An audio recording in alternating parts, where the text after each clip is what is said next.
Moi, ce qui m'a beaucoup surpris dans ce film, c'est qu'il est à la fois, il m'a paru à la fois extrêmement très différent de ce que vous avez fait avant, et en même temps, quelque part, il traite toujours de la même chose.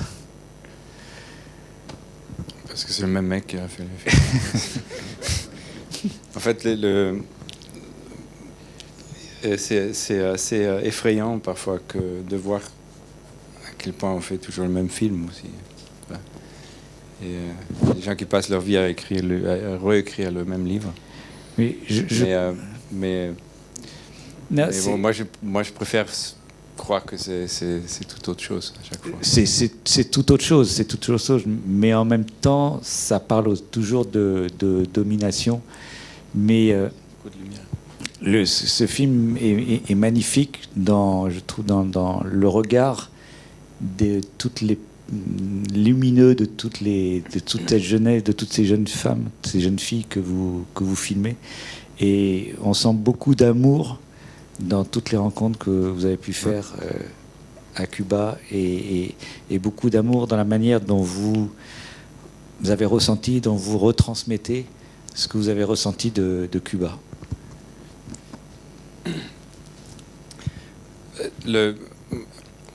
Bon, de toute manière, Cuba ou pas Cuba, c'est notre monde avec toutes ces complications et tous ces paradoxes. Ce qui était pour moi une sorte de libération, évidemment, c'est de continuer à travailler sur les thèmes qui je travaille depuis 20 ans. C'est-à-dire que la psychologie collective, la pathologie collective du colonialisme, de la domination, et le narratif qui le pervertit davantage, en fait. Dans ce cas-là, le narratif est porté par l'outil le plus puissant qui était jamais inventé, le cinéma, qui fait d'ailleurs qui était peut-être l'élément pivotant ou l'élément clé pour la création de ce grand empire qui est l'empire américain. Mais pour moi, personnellement, c'était une grande libération de ne pas vivre au Congo ou au Soudan pendant des années, parce que j'étais en train de plus tenir mentalement, en fait. Parce que j'ai commencé quand même à faire des films. Mon premier film en Afrique, c'était il y a 22 ans, et c'était dans une situation de génocide au Congo. Donc, entre le génocide et l'utopie cubaine, oui, il y a une... j'ai l'impression de m'en sortir, mentalement, en tout cas. On a l'impression que vous avez respiré. Mais ceci dit, le thème reste lourd parce que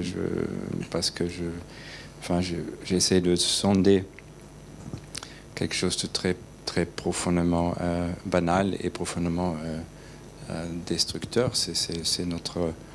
Comment nous sommes en train de nous expliquer notre monde, et nous sommes en train de nous créer notre auto-propagande, auto-sabotage, ce qu'on appelle soft power dans l'Occident ou en Amérique, et aussi quelque chose qui nous aveugle nous-mêmes, en fait. C'est que nous avons une grande facilité de dire « Ah, les Cubains, victimes de propagande, regardent les enfants avec leurs paroles...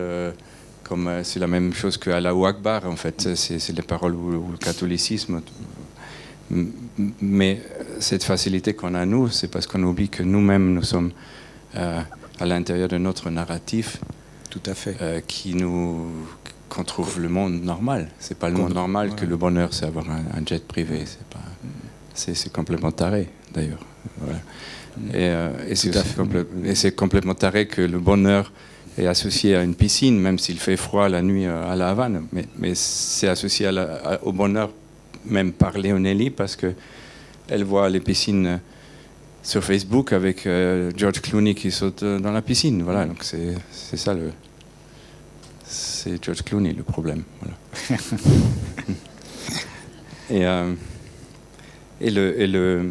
Ce qui était magnifique dans le cas cubain, pour moi, c'était que c'est une la révolution cubaine et le rêve américain sont d'une certaine manière en opposition, on peut dire, mais en même temps, en miroir, quelque part. Mais en même temps, ce sont que deux variations d'un thème ancien qui s'appelle l'utopie, qui est une espèce de concept intellectuel européen d'un autre monde. D'ailleurs, vous les interrogez dans le film. Et c'est aussi fantastique à quel point pour nous occidentaux, le Cuba représente cette utopie de c'est presque le Cuba, c'est presque America Great Again. En fait, c'est d'une certaine manière perverse. C'est aussi l'Amérique at its best. Les belles voitures américaines, l'architecture coloniale, le soleil, tout ce narratif toute une fascination orientaliste aussi, les palmiers, enfin le casino, les filles qui dansent, en fait tout ce narratif nous séduit. Oui, on trouve ça magnifique. Et pourquoi? Parce qu'on est semi-tarés tous, en fait. Hein, parce que c'est voilà, qu'est-ce que voilà. Oui, on est avec notre narratif, ils sont avec leur narratif. Je m'inclus dans ça. Hein, oui, mais tout à fait, tout à fait. Par le film, par le cinéma, vous décortiquez quelque part le narratif. Mais en fait, j'ai jamais fait semblant de faire un film de propagande cubaine, en fait. J'étais toujours très, très transparent et je dis voilà, je fais ce que je veux, ce qui est vrai. Et je ne suis pas hostile à la révolution. Enfin, je trouve que la révolution était c'est mon opinion, était très, très nécessaire. Ça portait beaucoup d'espoir pour plein de pays à l'époque aussi de s'émanciper. C'était très important pour l'Afrique, la révolution cubaine. Tout à fait. Le Che, ça remplaçait Jésus-Christ, c'était important aussi, dans certaines manières. Mais aussi, je suis... enfin, c'est une évidence que les héros d'il y a 60 ans qui étaient dans la Sierra Maestra ne sont pas très forts à gérer un pays en termes économiques ou contemporains. C'est pas leur talent. Donc les problèmes sont évidents. Et puis on a créé leurs problèmes. Voilà. De toute façon. Mais c'est très compliqué. Enfin, je ne voulais pas faire un film sur le Cuba non plus. Enfin, c'est un film sur 50 thèmes différents, très complexes, très interactifs. Naissance d'un empire, narratif, cinéma comme outil, la jeunesse, l'utopie dans tous les sens. En fait, l'utopie, notre utopie cubaine et l'utopie de l'Occident à partir du Cuba, en fait. Mais c'est très intéressant l'utilisation de comment le Cuba a utilisé le cinéma pour bâtir une légende, et vous mettez ça dans le film pour nous amener aussi à vous nous donner quelques codes sur votre propre film en passant par les codes cubains. C'est-à-dire que le Cuba, la légende créée là, c'était pas le Cuba, c'était la légende de l'impérialisme américain. C'était l'impérialisme américain qui s'inventait quand même il y a 120 ans, que c'était pas du tout clair si oui ou non l'Amérique, les États-Unis, vont devenir une force colonisateur extérieure, militarisant, avoir une force militaire projetée dans la planète entière, jusqu'à la Lune d'ailleurs. Make the moon great again. C'était pas du tout clair à cette époque. C'était clair pour un certain groupe, donc le fameux Teddy Roosevelt, qui était une espèce de narcissiste à l'extrême, qui était un fils de millionnaire, qui s'est payé lui-même une armée de propagandistes pour lui-même. En fait, c'est une espèce, il s'est pris comme un cowboy qui va libérer le Cuba. Et il a payé une armée privée, il a payé une armée de photographes, de cinéastes, de peintres, d'écrivains, de journalistes à sa gloire. Et donc son autopropagande de cet imbécile, excusez-moi, a tellement marché qu'il il est devenu président américain 2 ans plus tard. Donc c'était un peu le premier movie star, Teddy Roosevelt. C'était un mec full of himself. Hein, Et c'était aussi le mec qui a inventé le selfie d'une certaine manière, qui est maintenant très populaire dans la planète. C'est un peu I am in Cuba, this is me in Cuba, and I'm liberating Cuba. Et tout cette connerie. Donc, c'est un personnage intéressant en tout cas. Et le cinéma de cette époque, c'était pas pour le Cuba, c'était la propagande anti-espagnole, très très très primaire et très claire et très puissante, parce que le peuple américain n'a jamais vu des images qui bougent, en fait. C'était 3 ans après les Frères Lumière. On commençait dans le café des Capucines, où j'étais cet après-midi, je passais devant. 3 ans après cette invention magnifique, mystérieuse, magique, qu'on appelle cinéma, les Américains disaient, bon, bah, maintenant, on va arrêter avec la magie, on va changer le monde avec ça. Et ça marchait. Et puis après, un siècle d'histoire. Il n'y a pas un dictateur, pas un despote, pas un génocidaire dans son temps qui s'en est pas servi de cette brujerie. Ils s'en servent toujours. De cette sorcellerie d'hypnose de masse. Une question. Vous avez appelé votre film Utopie. Hein, je ne vois pas en quoi c'est une utopie dans la mesure où ce que vous dites ou ce que vous montrez est exactement ce qui existe. Vous êtes où en fait? Je ne vous vois pas. Je suis là. Ouais, okay. Oui, ce n'est pas une utopie ce que vous montrez. C'est vraiment ce qui s'est passé et ce qui se passe. Le film ne s'appelle pas Utopie. Hein. Il ne s'appelle pas Utopie ce film. Hein. Épicentre, oui. Bon, il y a... Parce qu'en fait, c'est réel ce que vous présentez. C'est vraiment ce qui se passe. Hein. Si une femme dit mon grand rêve, c'est voir Mickey Mouse pour de vrai, on peut dire oui, Mickey Mouse est vrai, mais est-ce que Mickey Mouse est vrai? Est-ce que vous avez déjà rencontré le vrai Mickey Mouse? Je ne sais pas, moi non. En fait, l'utopie, c'est un concept qui transcende ce film. C'est pas un film qui est sur l'utopie, c'est un concept qui transcende. Nous Européens, nous avons inventé ce concept. C'est Thomas More, l'écrivain anglais, qui a écrit ce livre, qui a d'ailleurs inventé le mot utopie. Et le rêve américain est d'une certaine manière une utopie qui se tourne devant nos yeux en dystopie, à mon sens en tout cas. Donc, c'est pas sur ça. C'est ni un film sur le Cuba, ni voilà. Mais ou alors je comprends pas bien votre question, peut-être, je sais pas. Pour moi, aurait besoin d'être un peu explicité, peut-être. Sûrement. Ouais. Pourquoi le titre, quoi, en fait? Pourquoi le titre? Non, mais ça, c'est pourquoi le titre, il était. C'était expliqué au début du film, c'est-à-dire que vous êtes dans le lieu où le cinéma a pris son ampleur comme outil de l'hypnose de masse, et vous êtes à l'endroit où l'Empire est né, et après arrive le titre épicentre, vous êtes là, l'épicentre c'est La Havane dans ce cas-là, épicentro, mais bon, après c'est peut-être pas assez explicite, c'est possible.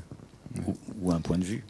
Oui, mais à mon point de vue, en tout cas, tout est un regard. Hein, c'est pas, pour moi, l'Empire américain est né dans une baignoire à New York en 1898. C'est un point de vue. Hein, c'est pas dans cette baignoire où l'explosion du Maine est recréée, est né l'Empire américain, mais d'une certaine manière, c'est un jeu intellectuel, le butterfly effect. On connaît ça, mais moi je trouvais intéressant qu'à la naissance de cet empire, il fallait non seulement un événement, c'était l'explosion du Maine, un casus belli classique. Hein, depuis quand les êtres humains font des guerres, il y a un casus belli qui démarre une guerre. Ceux qui commençaient, là, ils commencent à tirer, là, il faut répondre. Comme ça, commençaient quasiment toutes les guerres. le casus belli de la grande guerre d'intervention américaine, cette guerre hispano-américaine, était déclenchée non seulement par l'explosion du Maine, c'était pas assez, mais par le moment où le peuple américain était témoin de cette explosion. Alors que comment tu peux être témoin d'une explosion qui se passe à 3 heures du mat dans le port de La Havane, où les témoins sur place sont tous morts par l'explosion, donc il faut le recréer. Et la récréation est devenue la réalité, entre guillemets, le réel, qui a déclenché un espèce de snowball effect, l'effet de boule de neige, on dit en français, qui menait avec William Hearst, le fameux baron de médias, qui tapait sur le tambour de diaboliser les Espagnols. C'était leur faute, c'est eux qui ont fait exploser ce bateau. On sait jusqu'à aujourd'hui pas qui a fait exploser le bateau, parfois. C'est toujours pas clair. Les Cubains disent évidemment, pour les Cubains, c'était la faute des Américains. C'est la position cubaine que j'ai mis en avance dans ce film, parce que le film se passe à La Havane. Mais moi, je ne sais pas qui a fait exploser ces stupides bateaux. Je m'en fous un peu maintenant. Il a explosé. C'était foutu sur la tête des Espagnols, officiellement, à l'époque. Et la preuve, c'était fait dans une baignoire avec des fumées de cigares et des pétards. Donc c'était la preuve.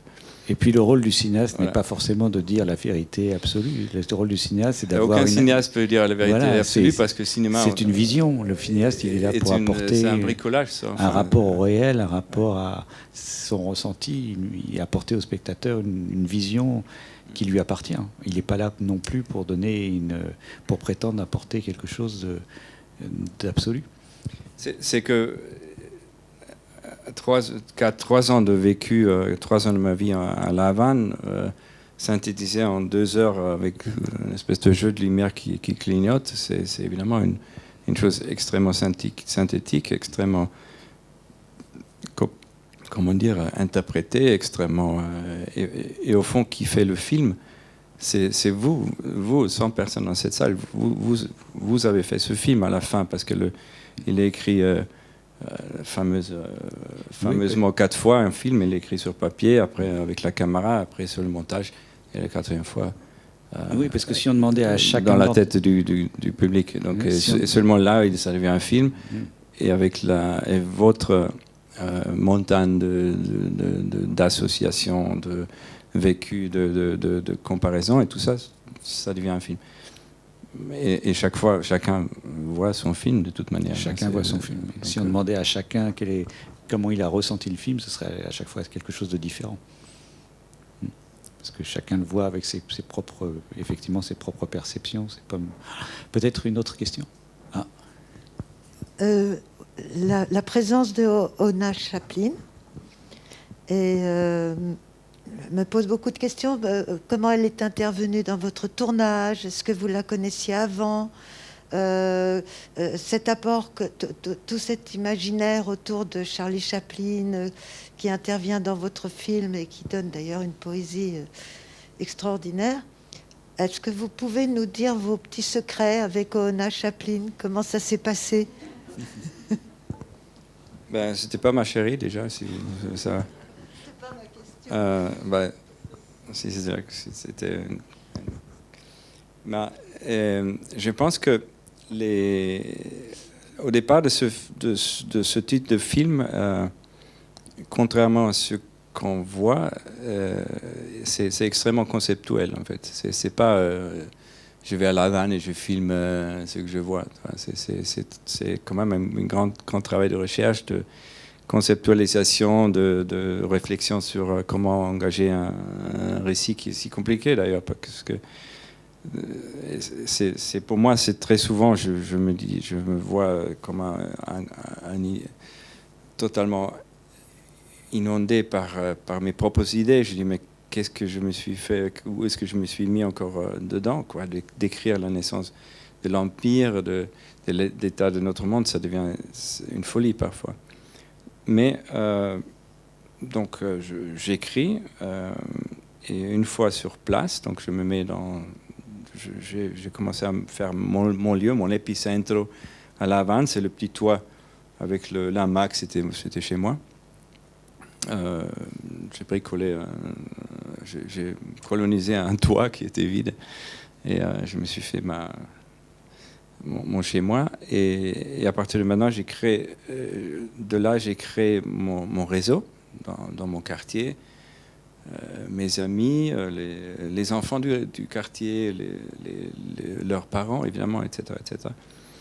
Et puis, et je cherche les personnages qui peuvent correspondre à mon récit, qui m'intéressent, qui sont notamment, c'est pas tous les enfants à 10 ans à La Havane ont une réflexion poussée sur la géopolitique, évidemment. Donc, j'ai trouvé 2 enfants qui sont extraordinaires, qui se sont un peu présentés au film presque automatiquement, par miracle un peu. Par exemple, la petite Léonelli, je l'ai rencontrée pendant les recherches, et c'est une scène de recherche qui est dans le film où elle dit moi je vais parler, les grands garçons disent elle est idiote, laisse tomber celle-là, elle est trop petite. Et elle s'impose, elle tape dans la poitrine des grands garçons, elle dit c'est moi qui raconte l'histoire de Cuba, et se met devant la caméra et commence à dire gracias a Fidel Castro tenemos escuela, etc. Donc celle-là, c'était de ce moment-là, je me suis dit celle-là, c'est ma copine, elle est trop forte et tout. Donc elle est rentrée dans le film. Elle m'a présenté l'autre fille qui s'appelle Ainelis, en me disant j'ai une copine qui elle aussi est très intelligente, je te la présente. Ainelis, donc on était une petite famille entre guillemets. Et puis Léonélis, elle a pris goût à ma réflexion, elle était intéressée que moi j'étais un extraterrestre pour ces gens-là, évidemment, toi. Mais j'avais une caméra, un iPhone, je viens d'un autre monde, etc. Donc la scène qu'on voit dans le film, elle dit donne-moi ton téléphone, elle m'a fait chier, la petite. Donc je passe mon téléphone, mais c'était une situation parmi des centaines de jours que j'ai passé avec eux. Elle prend mon téléphone et commence à faire son film devant moi. Et elle commence à créer un film, à mettre en scène une scène, à faire un fast-forward, à faire slow motion. Et j'étais complètement hypnotisé. Je me suis dit, mais celle-là, c'est incroyable qu'elle fait devant moi un film et sort de ce moment en temps réel Charlie Chaplin. Parce qu'elle fait avancer, et les mômes me disent ça ressemble à Charlie Chaplin. Et là, je me suis dit, tiens, il faut que je montre ça à Una, qui est une amie de longue date, qui est actrice, qui est la petite fille de Chaplin. Non, elle vit à Los Angeles. Elle tourne Avatar et Epicentro. Donc, elle est une des personnes bleues qui volent sur un dragon. Avatar. Je n'ai pas vu ça encore, mais un nouveau Avatar. Mais du coup, Una, elle craque complètement. J'envoie par WhatsApp quelques images de mes copains et copines qui ont 12 ans ou 10 ans. Et elle dit, ah là, mais c'est trop incroyable. Elle a passé une partie de son enfance à La Havane, parce que son papa était réfugié chilien de Pinochet, qui s'est réfugié à La Havane, donc elle est un peu cubaine, entre guillemets. Et hop, j'ai dit, bah, t'as qu'à venir. Elle arrive, elle rencontre à travers de moi, évidemment, tout ce monde, mon quartier, mes potes, mes amis. Et dans les premiers 10 minutes de leur rencontre, dans la vie, ils se connaissaient par photo, par récit, etc., à travers de moi.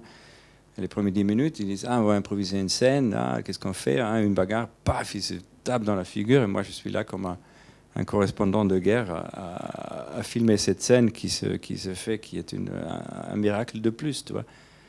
Mais évidemment, c'est pas un miracle par hasard, soi-disant, c'est un miracle qui est anticipé, réfléchi par, comment dire, c'est ça, mon travail, c'est ça,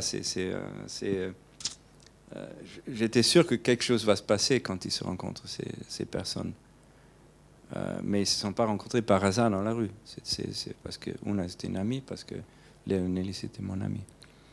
Donc comme ça, elle était rentrée dans le film, et puis on a passé pas mal de temps avec les enfants. Via Una, les enfants ne savaient pas que c'est la fille de Chaplin. Et à un moment donné, c'est sorti aussi par hasard. C'est pendant une projection, Una dit que c'est mon grand-père. Il disait, ah, c'était la petite fille de Hitler. Et moi, j'étais juste au paradis, moi, comme cinéaste. Je me dis, mais c'est pas possible, un truc pareil. Mais voilà, c'est comme ça s'est fait. Donc c'est une série de circonstances, de hasards, entre guillemets, mais en même temps, c'est des hasards anticipés, un peu. Tu vois.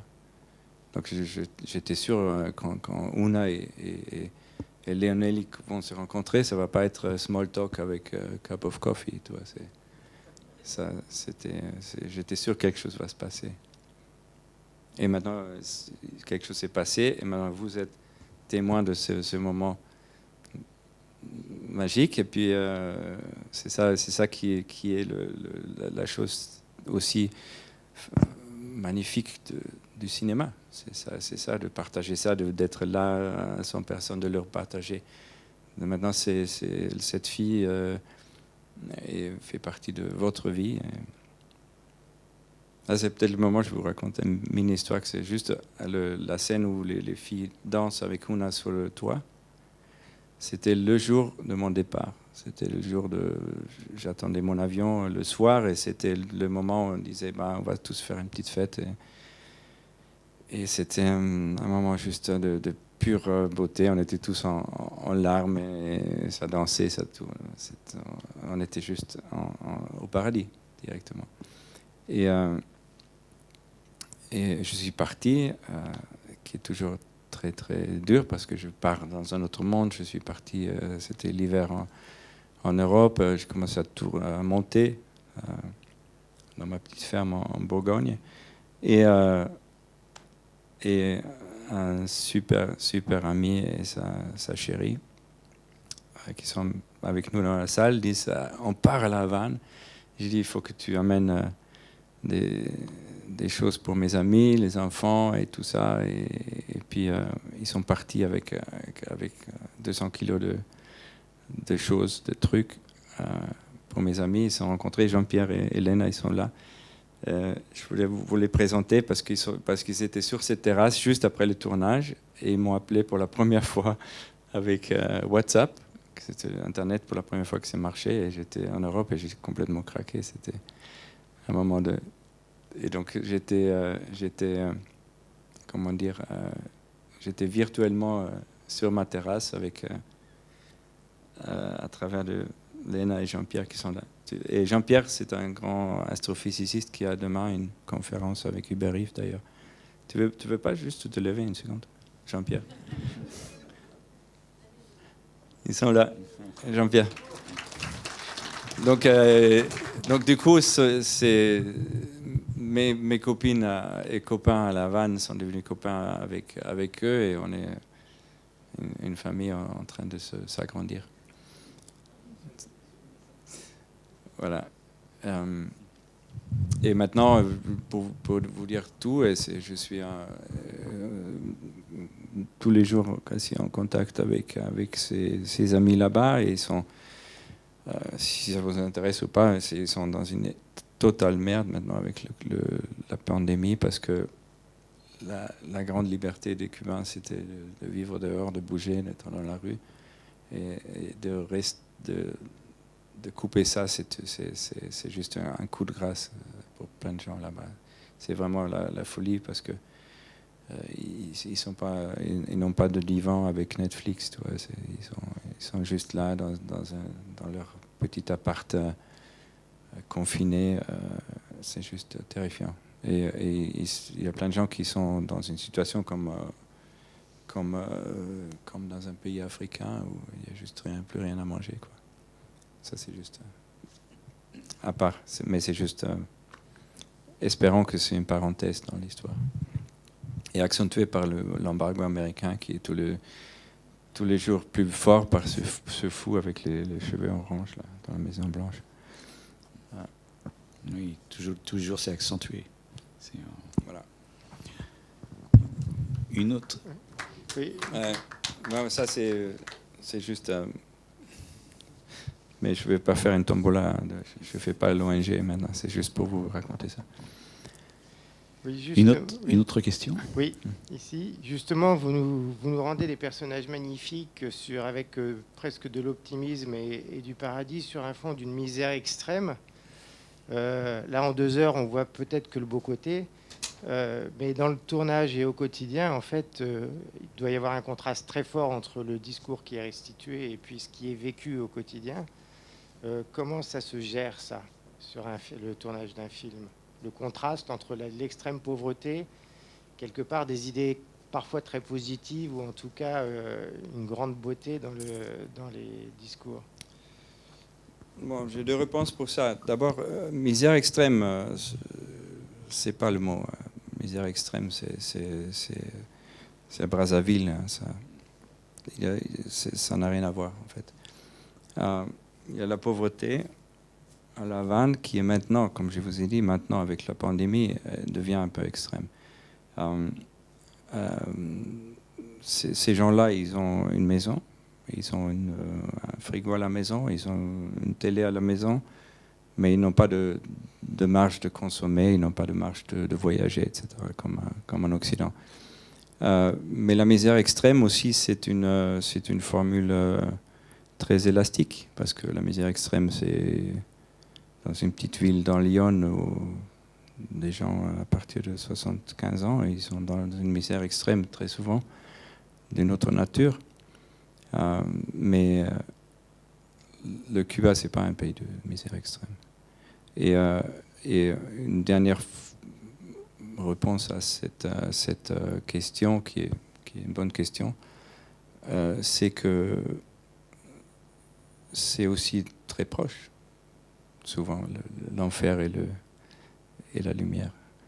C'est parfois même complémentaire. Et c'est ça qui est aussi le paradoxe, c'est ça qui est aussi fascinant. Et cet enfant qui dit je suis au paradis dans le hamac, elle dit ça de tout son cœur, et elle est au paradis en ce moment. C'est pas parce que sa maman n'a pas un salaire tous les mois, elle peut pas exprimer son moment de paradis.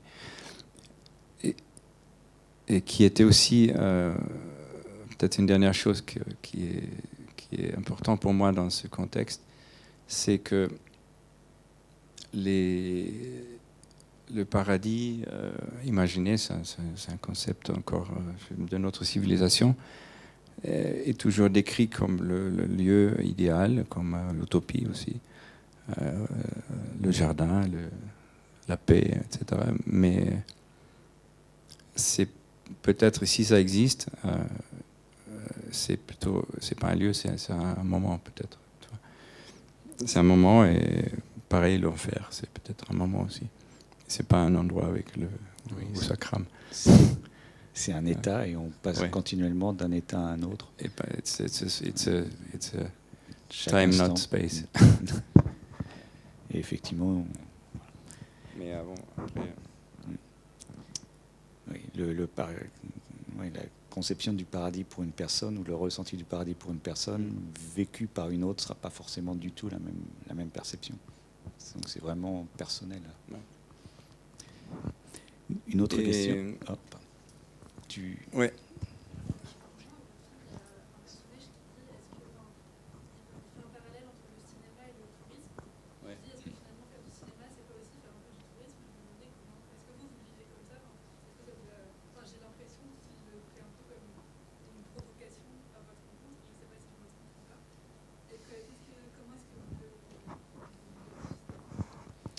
Ben, c'était un super pote. Hein. C'était pas, on se provoquait dans tous les sens. Et moi, je me provoque tous les matins quand je me réveille à faire un film au Soudan. Je me dis tous les matins, qu'est-ce que je fous là, quoi. De toute manière, c'est la question primaire.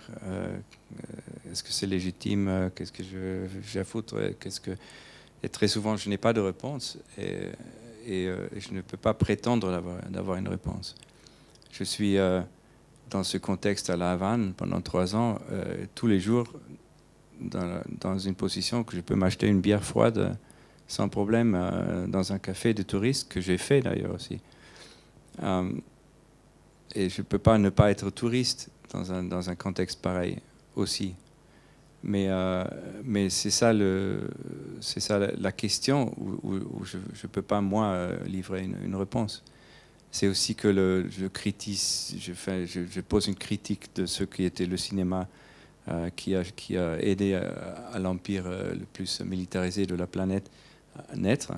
Et moi-même, j'ai fait aussi ça avec les moyens du cinéma, qui est aussi un film, les mêmes moyens, évidemment. Mais ce discours, il est valable dans tous les sens. On peut couper des carottes avec un couteau et mettre dans le ventre de quelqu'un aussi avec le même couteau. Donc c'est pas une contradiction. C'est juste c'est la palette des réalités et qui se croisent en fait. Et le cinéma colonial. Le cinéma colonial, c'est-à-dire qu'un homme blanc qui va dans un pays pauvre pour extraire des images, pour les partager dans un pays riche, est un acte semi-criminel qui est perpétué tout le temps, qui ne peut pas ne pas exister. La BBC filme les enfants qui meurent au Darfour pour montrer ça aux Britanniques et pas aux enfants de Darfour. Et les gens qui filment ça, ils sont des touristes dans ce contexte, mais aussi c'est des gens qui veulent montrer ce scandale aux gens en Grande-Bretagne pour que le génocide s'arrête. Donc ça coexiste, ces réalités. C'est plein d'ambiguïté. Et j'étais, je peux vous dire, dans un contexte de cinéaste, très souvent aussi dans les zones grises, parce que je filme un photographe new-yorkais qui arrive comme un soldat attiré, qui arrive comme un soldat qui rentre à Bagdad avec ses armes, en fait, de la même manière. Tu vois. Il pénètre dans une cour intérieure qui est plus ou moins le salon des gens de La Havane, qui rentrent quasiment dans leur chiotte avec sa caméra, qui est une violence extraordinaire, en fait. Cette scène est d'une violence. Oui, sauf que moi, derrière, je suis Hubert, je suis le mec. Et dans le point de vue de ces gens-là, dans ce moment-là, je suis juste un autre con qui rentre dans la même... Donc je ne peux pas ne pas l'être, en fait. Ce que je peux me dire, c'est que j'essaie de décrire cette situation pour décrire ou déchiffrer une violence qui se répète 1 million de fois. Donc je m'explique à moi le monde que voilà, je fais ça et moi je ne serais pas rentré comme ça avec ma caméra dans cette cour. Sauf que moi, comme je vis à deux maisons de cette cour, je reviens le matin avec un café ou avec une bouteille de rhum et on regarde les images, tout le monde est mort de rire. Je leur explique pourquoi je filme ça, ils sont contents. Ils veulent parler avec un cinéaste aussi, parce que c'est pas moi qui tire. Vous n'êtes pas en train de m'extraire avec cette caméra mon âme. Moi, je suis content qu'on ait filmé, je communique, je ne suis pas exploité. En fait. Donc, c'est un échange et moi je peux le rattraper et ces gens-là sont devenus après des amis et ça a été. Mais sur le coup, j'étais juste un touriste de con qui rentre dans une cour avec une caméra comme un con. Basta. Donc c'est ça. Voilà, la réponse est et tout ça. Voilà. Oui, bonsoir. Je voulais profiter que vous soyez là pour vous remercier parce que je fais aussi du documentaire et votre travail et votre film Le Cauchemar de Darwin a fait partie des quelques films, je dirais 4-5 films qui m'ont donné envie de faire du documentaire, c'était il y a 10 ans. Et aujourd'hui j'en fais grâce à vous entre autres. Donc voilà, je voulais dire merci parce que vous avez été un des premiers réalisateurs qui m'a permis de comprendre les notions d'atmosphère, les notions de de monde créé. J'aurais du mal à mieux l'exprimer que ça, mais dans le cauchemar de Darwin, j'ai vraiment été projeté dans une réalité très palpable et en même temps très construite. Et je me suis dit, putain, c'est intéressant ça. Voilà. Donc merci.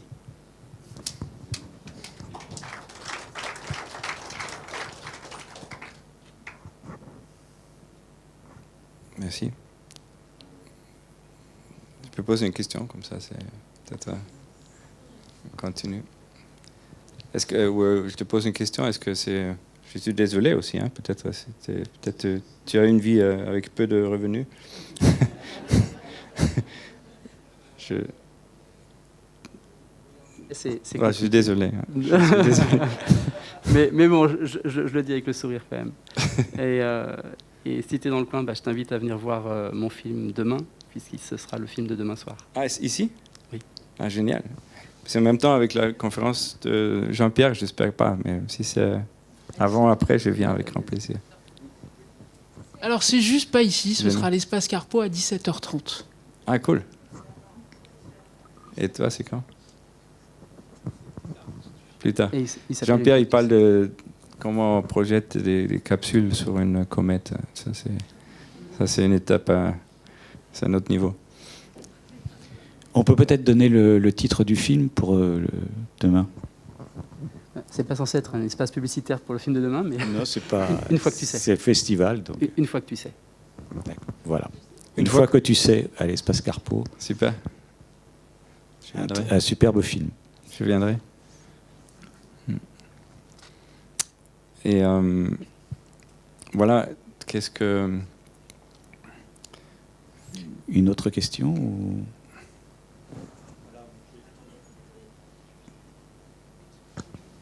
En fait, c'est plus des commentaires que des questions, si vous me permettez. D'abord, j'ai été très impressionné par le résultat global de ce film. Je ne connaissais pas votre œuvre et je le regrette.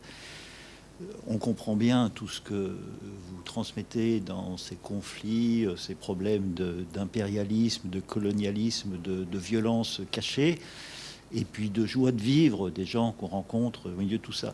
Alors, dans les choses qui m'ont frappé, c'est que si on regarde sans rentrer trop violemment dans le film, on se balade un petit peu avec de multiples scènes que vous tournez, qui au début ne sont pas forcément connectées les unes aux autres, et puis avec beaucoup d'espace, c'est-à-dire que ça se passe finalement pas dans une foule dense, mais avec des scènes assez séparées les unes des autres.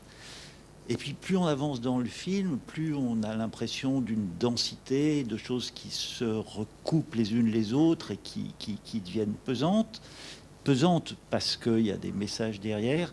Et tout d'un coup, à la fin du film, moi, cette impression que j'ai eue, c'est de recevoir un gros poids parce que l'ensemble du message prenait forme et on avait l'impression d'une densité extraordinaire dans le nombre de choses qui ont été dites. Alors là, je traduis juste un petit peu les pensées qui m'ont animé. Je trouve que c'est une belle réussite et que ça pose effectivement beaucoup de questions que chacun met à son niveau. Et puis une petite chose qui me frappe, c'est le plaisir qu'on a dans toute cette violence larvée, dans ces descriptifs, à retrouver des très belles scènes de la vie, notamment les scènes qui sont à la fois faciles mais universellement fascinantes, comme le chant de guitare avec les petites filles qui dansent, ou la sortie où elles sont costumées. Et on se rend compte qu'on a toujours du plaisir à revoir des moments émouvants, des gens émouvants et des scènes de la vie de tous les jours. Voilà, je voulais vous féliciter, vous remercier et puis livrer juste ces quelques commentaires. Merci. Merci pour ça, parce que ce qui est évidemment un pari à chaque fois quand on fait un film, c'est qu'on a une espèce de tricotage d'un tissu de communication avec le public. Et il faut que moi, cinéaste, il faut que je compte sur l'intelligence, sur la concentration du public. Non? Et effectivement, il y a un certain nombre de grands publics, ce qu'on appelle, qui ne rentrent pas dans ce type de film parce qu'ils rentrent dans 20 minutes, ils voient des scènes de première vue non connectées, comme vous dites. Mais au fond, un film, pour moi, qui porte, qui nous donne quelque chose, c'est une expérience. C'est une expérience qui est vécue par le cinéaste, transmise, traduit en forme de film, et que vous allez avoir donc votre expérience avec votre palette de manière de voir. Et quand ça prend forme, c'est très semblable à la vie au fond, parce que qu'est-ce qui nous fascine de notre enfance, c'est qu'on voit le monde et pas forcément comprendre qu'est-ce qui se passe, mais on voit des choses d'abord déconnectées. Pourquoi ma maman est comme ça? Pourquoi? Qu'est-ce que c'est comme pays? Qu'est-ce que c'est comme contexte? Et petit à petit, on fait un puzzle. On comprend jamais rien vraiment, hein, mais c'est petit à petit, on commence à faire des connexions, et c'est une expérience qu'on appelle l'apprentissage, ou c'est une expérience qui fait l'expérience de la vie. Et c'est comment dire, cette phrase que j'adore de Diderot qui dit l'être humain n'apprend rien par l'éducation et par la factualité, mais que par l'expérience. Donc ça devrait être le devoir de l'art de la livrer, de la livrer, cette expérience. Et le cinéma, si ça marche, ça marche. Donc ce soir, on est là, ça fait 1 heure qu'on en parle. Et visuellement, parce qu'on a vécu quelque chose. Je commence à parler en anglais, ça veut dire que je suis fatigué. Qu'on a vécu quelque chose ensemble en commun, et qui est précisément la grande magie de cette invention française qui s'appelle cinéma, et qui est un peu sabotée par une pandémie bizarre. Mais merci pour ça. C'est précisément c'est le pari de ce type de film, et si ça fonctionne, c'est super.